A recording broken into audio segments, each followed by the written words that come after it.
Bonjour les petits amis de l'horreur, on se retrouve encore Elm Street, Springwood, et avec ce bon vieux Freddy, je vous montre une pièce que j'adore de ma collection, qui est tirée de Freddy 3, je la trouve magnifique cette figurine.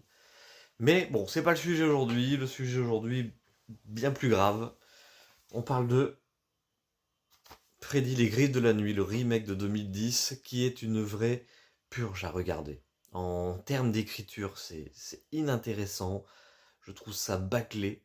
Je comprends même pas comment on a pu bâcler quelque chose comme ça. Pour vous dire, quand je regarde le film, j'ai l'impression que Nancy n'est même pas le personnage principal. Et en plus, elle est pas du tout intéressante à suivre. Voilà, alors je crois que c'est Rooney Mara qui l'interprète. Voilà, elle est pas mauvaise en soi. Mais avec une meilleure écriture, je pense qu'on aurait pu faire quelque chose de plus intéressant. Voilà. Que dire de plus? Franchement, le Freddy a une tronche d'alien. Donc déjà, voilà. Mais ce qui est dingue quand même, c'est que quand j'y pense, quand je l'ai vu au cinéma en 2010, bah, j'étais sorti, j'étais comme un fou. Et je pense que c'était le fait de me dire, waouh, j'ai vu un Freddy au ciné. Et ça, c'était fou. Et là, il y a quelques années, j'avais revu l'original, Les Griffes de la Nuit, au CGR. Et c'était toujours autant une claque, quoi. Mais celui-ci, après l'avoir revu 4 fois, je vous assure, ne le regardez pas. C'est une vraie purge à regarder. Tout, vraiment tout, il n'y a rien d'intéressant. C'est nul, c'est long.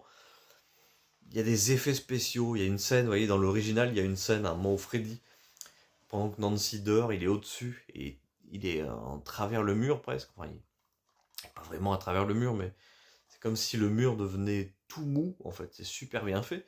Voilà, c'est fait en CGI et c'est vraiment à chier. Tout ce qui est il y a que des jumpscares pourris qui ne marchent pas. Enfin bon, je vais arrêter. De toute façon, je vous l'avais dit et redit, hein, ce film est très très dur à regarder quand on est fan des classiques. Allez, et surtout comme écrit devant le film, ne vous endormez pas.